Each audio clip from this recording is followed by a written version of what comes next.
ஒன்று நாளாகமம் அதிகாரம் 13.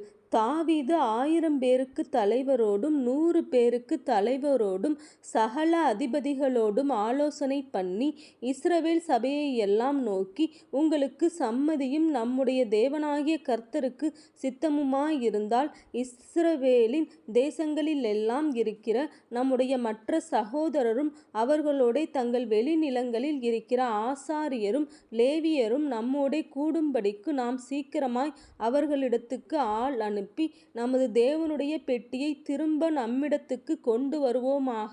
சவுலின் நாட்களில் அதை தேடாதே போனோம் என்றான். இந்த காரியம் சகல ஜனத்தின் பார்வைக்கும் செம்மையாயிருந்தபடியால் சபையார் எல்லாரும் அப்படியே செய்வோம் என்றார்கள். அப்படியே தேவனுடைய பெட்டியை கீரியாத் யாரீமிலிருந்து கொண்டு வரும்படி தாவீது எகிப்தைச் சேர்ந்த சீகோர் நதி துவக்கி ஆமாத்தின் எல்லை மட்டும் உள்ள இஸ்ரவேலையெல்லாம் கூட்டி, கேருபீன்கள் நடுவே வாசம் பண்ணுகிற கர்த்தராகிய தேவனுடைய நாமம் தொழுது கொள்ளப்படுகிற அவருடைய பெட்டியை யூதாவிலிருக்கிற கீரியாத் யாரீமுக்கடுத்த பாலாவிலிருந்து கொண்டு வரும்படிக்கு அவனும் இஸ்ரவேலர் அனைவரும் அவ்விடத்திற்கு போனார்கள்.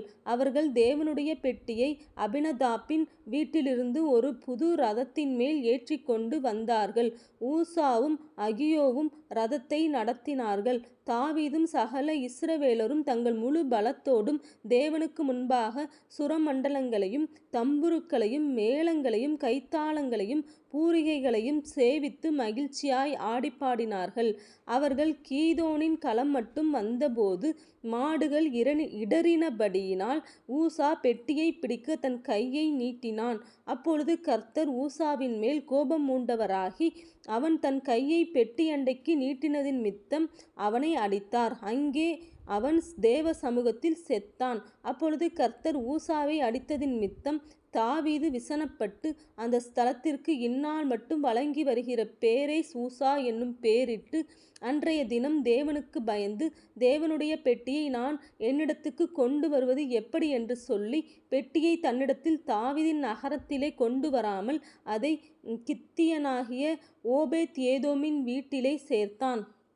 தேவனுடைய பெட்டி ஓபேத் ஏதோமின் வீட்டிலே அவனிடத்தில் 3 மாதம் இருக்கையில் கர்த்தர் ஓபேத் ஏதோமின் வீட்டையும் அவனுக்கு உண்டான எல்லாவற்றையும் ஆசீர்வதித்தார்.